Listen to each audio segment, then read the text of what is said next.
मानव समाचार, मानवता के हक में। वेलकम टू मानव समाचार। दोस्तों, आप देख रहे हैं मानव समाचार। मानव समाचार में आप देख रहे हैं मालेगांव शहर का जो अभी सुलगता इशू सामने आ रहा है हेल्थ डिपार्टमेंट को लेके।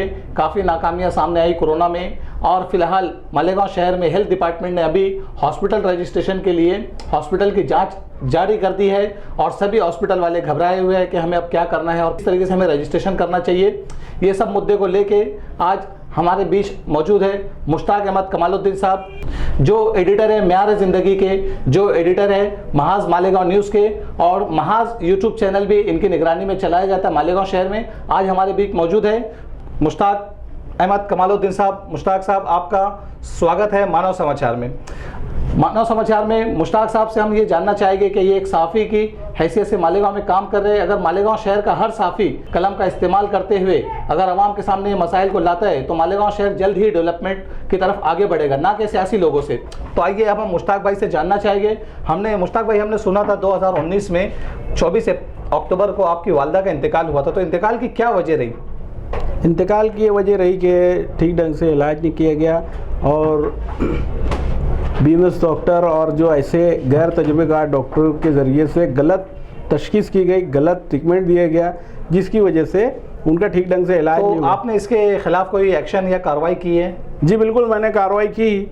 जिस वक्त मेरी वालदा का इंतकाल हुआ, हमने देखा कि भाई किस तरह से इलाज किया जाता है यहाँ पर प्राइवेट हॉस्पिटलों में। इससे पहले भी बहुत सारे लोग शिकायत करते रहे, और उन शिकायतों को लेकर के मैं भी सुनता रहा। वक्तन फ़क्तन न्यूज़ मेरे अखबार में महाज में लगती रही, लेकिन जब मेरे ऊपर खुद भी बीती तो मैंने देखा समझा कि किस तरह मेडिकल स्टोर जो उनके हॉस्पिटल में होती है, लेबोरेटरी जो उनके हॉस्पिटल में होती है, और इस तरह से वो एक मरीज़ को, उनके अहले खाना को जो है एकदम हर तरह से हरिश करके रख देते हैं। और ये तमाम चीज़ों को देखकर मैंने बहुत ठोस और मौसर कार्रवाई की है। जैसे कि भी आपने बताया, तशखीस का जो मामला है, जांच का जो मामला है, वो तो एक डॉक्टर ही उसको डायग्नोस कर सकता है, एक डॉक्टर ही बता सकता है। आप किस बुनियाद पे बोल सकते हैं कि तशखीस गलत? जी बिल्कुल, आपका बहुत सही सवाल है ये, कि आप ये समझते हैं, जांचते हैं कि हम देखते किसी भी हॉस्पिटल में जब उसका हॉस्पिटल पर किसी डॉक्टर का नाम डिस्प्ले होता है, वहाँ पर एमडी और एमएस डॉक्टर का नाम डिस्प्ले होता है जी। लेकिन देखा ये जाता है कि बीएमएस डॉक्टर जो है वो ज़्यादातर वो निगरानी करते हैं। तो इतना तो देखिए, मैं खुद भी ग्रेजुएट हूँ, डबल पोस्ट ग्रेजुएट हूँ, तो मैं ये तमाम बारीकियों को अच्छी तरह समझता हूँ कि कौन बीएमएस डॉक्टर है और कौन एमएस डॉक्टर है, कौन एमडी डॉक्टर है। जी। तो ये चीज़ तो मैं भी समझ सकता हूँ, एक आम आदमी भी समझ सकता है। नहीं, जैसे मेरा जो सवाल था कि जो तशखीस का आप जो बोल रहे हो, तो किस बुनियाद पे आप बोल सकते हैं कि उनकी तशखीस? मैं यही बता रहा हूँ, मैंने वही बताया आपको कि मैंने वही बताया, नासिक संदर्भ सेवा केंद्र से मेरे पास आज भी वो सर्टिफिकेट मौजूद है। लाइफ लाइन हॉस्पिटल में जिस वक्त मेरी वालदा एडमिट थी, उन्होंने बताया कि हार्ट और किडनी का प्रॉब्लम है। जी जी। लेकिन जब हमने वहाँ ले गए नासिक के संदर्भ सेवा केंद्र में, उन्होंने बताया कि भाई हार्ट और किडनी का कोई प्रॉब्लम नहीं। अच्छा, मतलब आपके पास रिपोर्ट है, सब मौजूद है मेरे पास। तो आपने इनके खिलाफ कोई कार्रवाई की है? जी मैंने बिल्कुल बहुत कार्रवाई की। सबसे पहले मैंने इन्हें लीगल नोटिस दी, वकील मार्फत हमने नोटिस दी। नोटिस देने के बाद हमने तमाम कागजात मालेगांव कॉरपोरेशन से हासिल किए, जिसमें यह खुलासा हुआ कि मालेगांव म्यूनसिपल कॉरपोरेशन की हद में जो है ज़्यादातर दवाखाने जो है वो रजिस्टर्ड नहीं है। ये हमारे मालेगांव शहर की बड़ी मायूसी कुन बात है। जैसे कि मुश्ताक भाई आप बता रहे हो कि ज़्यादातर हॉस्पिटल रजिस्टर्ड नहीं है। अगर जब हॉस्पिटल रजिस्ट्रेशन नहीं है तो फिर वो हॉस्पिटल चला के लोगों की ज़िंदगी के साथ किस तरीके से खेल सकते हैं? हमको इस मुद्दे पे थोड़ा नज़र दौड़ानी चाहिए। तो आपने इस मुद्दे को लेके हेल्थ डिपार्टमेंट से कोशिश की? कई बार कोशिश की मैंने खुद। हेल्थ डिपार्टमेंट में सबसे पहले मैंने एप्लीकेशन दिया, उनसे कहा कि भाई इतने हॉस्पिटल जो रजिस्टर्ड आपने किए हैं, इतने हॉस्पिटल आपने रजिस्टर्ड नहीं किए, गैर रजिस्टर्ड गैर कानूनी तौर से हॉस्पिटल जारी है, इस पर कार्रवाई की जाए। उन्होंने मुझसे कहा कि आप नाम लिख करके दो। मैंने नाम लिख करके दिया कि ये हॉस्पिटल, ये पता है उनका, ये हॉस्पिटल गैर कानूनी आपके रिकॉर्ड एज पर रिकॉर्ड ऑफ हेल्थ डिपार्टमेंट की रिपोर्ट के मुताबिक जो है ये रजिस्टर्ड नहीं है, इस पर आप कार्रवाई कीजिए। मतलब यहाँ तक नौबत आ चुकी है दोस्तों के हेल्थ डिपार्टमेंट को हमको लिख के देना हो रहा है कि गैर कानूनी हॉस्पिटल एक बात और आपको बता दूं मैं कि रजिस्टर्ड हॉस्पिटल करने के लिए मालेगांव म्यूनिसिपल कॉरपोरेशन के पास कोई गाइडलाइन मौजूद नहीं थी। ये गाइडलाइन लाने के सिलसिले में मैंने कोशिश की और मालेगांव महानगर पालिका को जो गाइडलाइन मिली वो नासिक महानगर पालिका से गाइडलाइन मिली है कि इस तरह से रजिस्ट्रेशन करना पड़ता है, वरना जब ये रजिस्ट्रेशन नहीं करते थे तो उसका नियम, उसका कानून ये है कि कोई भी हॉस्पिटल अगर वो रजिस्ट्रेशन की एप्लीकेशन दाखिल कर देता है तो 1 साल बाद तक अगर हेल्थ डिपार्टमेंट ने कार्रवाई नहीं की है तो वो रेगुलराइज हो जाता है। मतलब वो कानूनी तस्लीम किया जाएगा, कानूनी समझा जाएगा। अगर हेल्थ डिपार्टमेंट ने उनको यानी नहीं जांच की और नहीं उनसे कहा कि भाई ये डॉक्यूमेंट आपके पास होने चाहिए, तो ये सारे के भी आप बात बता रहे हो कि उनके पास कोई गाइडलाइन नहीं थी, मगर 2017-18 का रजिस्ट्रेशन अगर रिकॉर्ड देखा जाए तो कॉर्पोरेशन उसको बताने को तैयार थी। और अभी आप एक बात बता रहे हो कि उनके पास कोई, जी बिल्कुल, मैं बता रहा हूँ आपको, गाइडलाइन नहीं थी उनके पास। 2017 से पहले जो यहाँ पे हेल्थ ऑफिसर थे उन्होंने कुछ रजिस्ट्रेशन दिया होगा, उसके बाद से जो है 16 में 17 में उसके बाद से कोई भी दवाखाने रजिस्टर्ड नहीं हुए थे। जब मैंने मुद्दा उठाया उसके बाद रजिस्ट्रेशन के ताल्लुक से बाकायदा गाइडलाइन, जैसे कुछ पर्टिकुलर हॉस्पिटल की बात कर रहे हो या ऑलरेडी जो रजिस्टर्ड है उनकी? पर्टिकुलर हॉस्पिटल की भी बात कर रहा हूँ और बहुत सारे ऐसे हॉस्पिटल है जिनको कुछ भी पता नहीं था, चाहे पार्किंग के मामले में हो, चाहे रजिस्ट्रेशन के मामले में हो, चाहे फायर एंड सेफ्टी के मामले में हो, चाहे साफ सफाई के मामले में हो, बायो वेस्टेज। जैसे ये मुद्दा आपने इतना बड़ा मुद्दे पे आपने कार्रवाई की, तो आपका ये इंतकामी कार्रवाई थी या आपने आवाम के मुफाद के लिए काम किया? जी देखिए, इंतकामी कार्रवाई अगर ये होती तो मैं सीधे शहर के आवाम को भी ये कहना चाहता हूँ, अगर उनको लगता है कि गलत ट्रीटमेंट हुआ है तो वो मुताल्लिका पुलिस स्टेशन में जाकर बराह रास्त FIR दर्ज कर सकते हैं डॉक्टर्स के खिलाफ।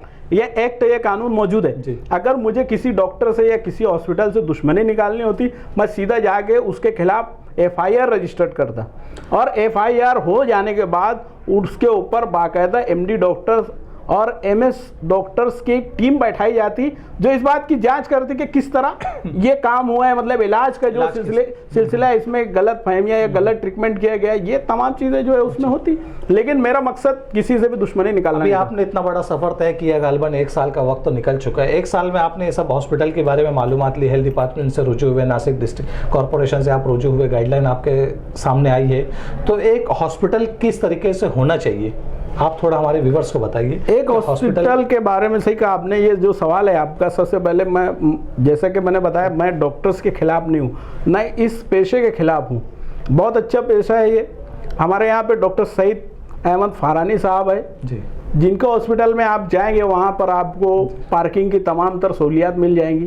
इसी तरह से मसीहा कौम का भी लक़ब, खिताब, जी ठीक है, दिया गया उनको खिताब, वो पूरा शहर जानता है, आप भी जानते हैं। लेकिन उनके यहाँ पे पार्किंग की सहूलत है और उनसे कोई भी पेशेंट जिस वक्त मिलता है तो मिलने के बाद उसकी आधी बीमारी चली जाती है।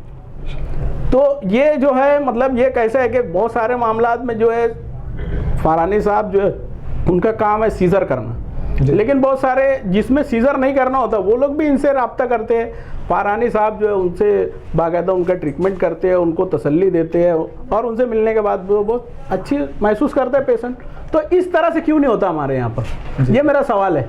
नहीं, जैसे कि आप बता रहे कि एक डॉक्टर को आइडियल डॉक्टर सईद फरानी को बना लेना चाहिए। मालेगांव शहर के जो डॉक्टर्स हैं उनकी अगर बात की जाए तो अपना आइडियल डॉक्टर सईद फरानी बिल्कुल बनाना चाहिए उनको। हम भी व्यूअर्स से यही चाहेंगे कि आप लोग वीडियो को देखिए और हम कंटिन्यू जुड़े रहिए। हम आगे और मुश्ताक जी से बात करना चाह रहे हैं कि आपने जो कार्रवाई की है हॉस्पिटल के लेके मुद्दे, आपके जो भी मुद्दे थे, मालेगांव शहर की कॉरपोरेशन अभी जागी है फिलहाल आपके हिसाब से, जैसे आप बता रहे हो कि कॉरपोरेशन अभी जागी है रजिस्ट्रेशन करवाने के लिए, जबकि रिकॉर्ड के हिसाब से वो पहले भी रजिस्ट्रेशन करवाती थी। तो रजिस्ट्रेशन में इनको क्या क्या पॉइंट्स को कवर करना चाहिए, आप एक मुख्तसर तारुफ करवा दीजिए, उसमें पॉइंट्स का बता दीजिए। रजिस्ट्रेशन में सबसे पहले ये कि रजिस्ट्रेशन के जो बिल्डिंग हो उसमें पार्किंग हो, फायर एंड सेफ्टी का उनके पास लाइसेंस हो, बायो वेस्टेज जो कचरा निकाला जाता है जिसमें सिरिंज है, इंजेक्शन वगैरह, ये सब जो है ये भी सहूलत होनी चाहिए। उसके अलावा जो बिल वसूली किया जाता है, हमारे यहाँ पे बिल जो दिया जाता है वो बिल अटैच, ये जो है जहाँ पर हॉस्पिटल में पार्किंग होनी चाहिए वहाँ पे अटैच ये लेबोरेटरी रखते हैं, मेडिकल रखते हैं और बोलते हैं उसी मेडिकल से, उसी लेबोरेटरी से जो है लेना चाहिए इनको दवाइयाँ, उसी लेबोरेटरी से खून की जांच होनी चाहिए। ये सब भी जो है गैर कानूनी है। अभी ऐसे मेडिकल स्टोर और ऐसे लेबोरेटरी जो है वो रजिस्टर्ड नहीं है हॉस्पिटल भी रजिस्टर्ड नहीं है, उन्होंने किसी किस्म का रजिस्ट्रेशन नहीं लिया है। इसके खिलाफ आपकी कोई कार्रवाई है कि जो अटैच मेडिकल और लेबोरेटरी चलती है जी, या आपने बिल्कुल। कोई ऐसी तंजीम या आपका कोई ऐसा ग्रुप आपने फॉर्म किया है कि जो डॉक्टर्स की लाइन से आम जनता की, आम पब्लिक की कोई मदद कर सके?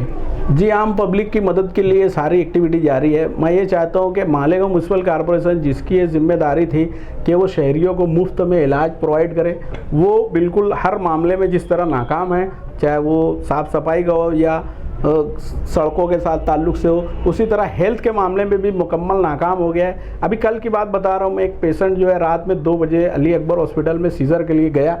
जिस वक्त वो सीज़र के लिए गया तो वहाँ पे कोई डॉक्टर मौजूद नहीं था सीज़र करवाने के लिए। दूसरी अहम बात है कि एक प्राइवेट हॉस्पिटल में जब वो जाता है, अली अकबर हॉस्पिटल के स्टाफ इनको क्या बोलता है कि आप प्राइवेट हॉस्पिटल में जाइए। जब वो प्राइवेट हॉस्पिटल में जाते हैं तो डॉक्टर उनको कहता है कि 50,000 रुपये पूरे लगेंगे, 1 रुपये कम नहीं होगा।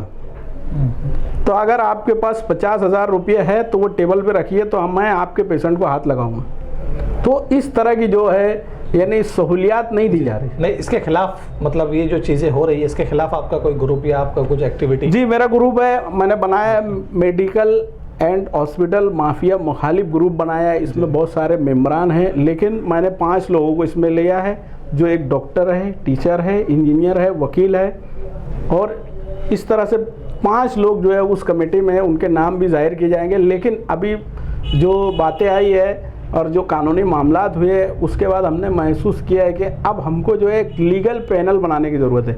यानी 5 से ज़्यादा वकीला की एक टीम होगी जो इस बात को फेस करेंगी कि किस तरह से इलाज होना चाहिए। सर मुश्ताक भाई, हम ये चीज़ देखते हैं कि मालेगांव में जब कोई चीज़ करनी होती है तो फट से व्हाट्सएप ग्रुप बना दिया जाता है। अभी जैसे आपने जिक्र किया, ग्रुप बना दिए गए, मगर उस तरीके से उसमें ग्रुप में डिस्कशन नहीं होता है। उसमें वही रोज़मर्रा की जो सियासी नहीं, आपने बताया, बहुत अच्छा बताया, चल रही है बहुत। तो आपका जैसे आप बता रहे हो वकला की टीम हो, या आप बहुत अच्छा लाइन लेके चल रहे हो, आपकी ये चीज़ें हमें भी पसंद आई है। तो आगे आपका मेन मोटिवेशन या आपका मकसद क्या है? मेरा अहम मकसद ये है कि जो रुपये पैसे वाले हैं, जो पैसे दे सकते हैं, रुपये पैसे खर्च कर सकते हैं, उनको जो है कानूनी तौर से ट्रीटमेंट मिलना चाहिए। वो जितनी उनकी कैपेसिटी है वो खर्च कर सकते हैं। उस सिलसिले में उनको लीगली जो है वो जो गाइडलाइन है, मेडिकल काउंसिल ऑफ इंडिया की जो गाइडलाइन है, हेल्थ डिपार्टमेंट की जो गाइडलाइन है, उसके मुताबिक जो है वो इलाज होना चाहिए।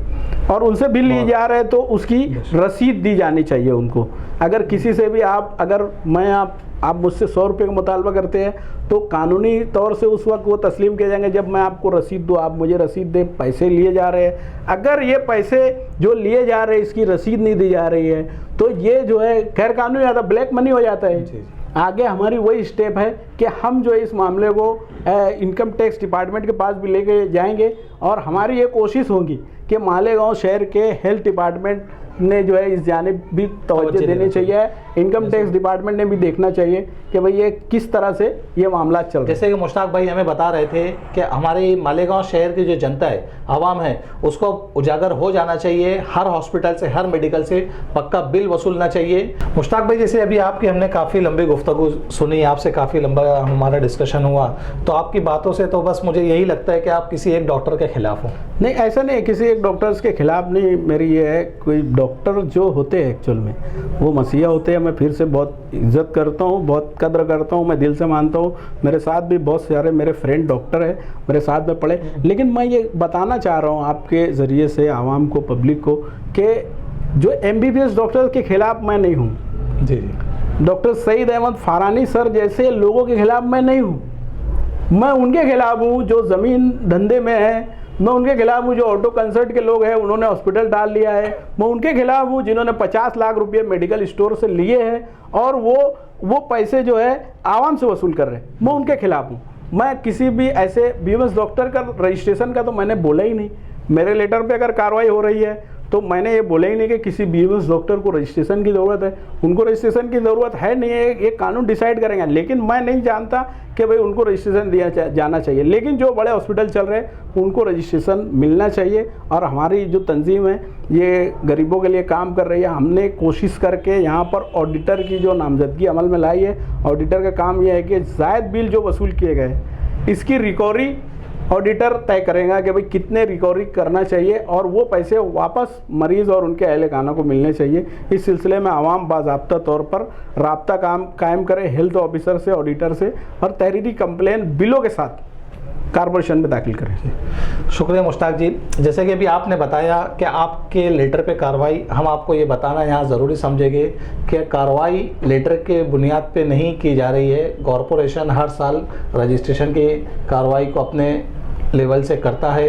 हो सकता है देर ताखिर हुई होगी कोरोना महामारी की वजह से, बहरहाल कार्रवाई होती है कॉरपोरेशन की जानिब से। जिस तरीके से गुज़िश्ता दिनों में मालेगांव हेल्थ ऑफिसर डॉक्टर सपना ठाकरे के एक प्रेस नोट आई है। प्रेस नोट में काफ़ी तफसील में बताया गया कि सभी हॉस्पिटल और सभी लैब टेक्नीशियन और सभी हॉस्पिटल और सभी लैब और BMS doctor, even BMS doctor भी अपना रजिस्ट्रेशन करवाइए, अपना क्लिनिक चलाइए। क्लिनिक का रजिस्ट्रेशन होता है, हॉस्पिटल का रजिस्ट्रेशन होता है, लेबोरेटरी का रजिस्ट्रेशन होता है, मेडिकल का रजिस्ट्रेशन होता है। ये गाइडलाइन पर रजिस्ट्रेशन का काम किया जा रहा है। बहरहाल आपने जो तफसीली गुफ्तगू की है हमारे साथ मुश्ताक जी, तो हमें आवाम से हम यही गुजारिश करेंगे कि जो इन्होंने हमें बातें बताई है मुश्ताक जी ने, तो हमें उस पर अमल करना चाहिए। हमें पक्का बिल लेना चाहिए, चाहे मेडिकल स्टोर हो, चाहे हॉस्पिटल हो, चाहे आप दवाखाना जा रहे हो, जहाँ जितनी कोशिश हो सके आप पक्का बिल लीजिए। बाकी की कार्रवाई में अगर आपको मदद की ज़रूरत है, मुश्ताक साहब का नंबर हम आपको शेयर करेंगे, स्क्रीन पे हम नंबर भी चलाएंगे, इनके ग्रुप का नंबर चलाएंगे। आप लोगों को कहीं भी कोई दिक्कत आती है तो आप रब्ता करिए।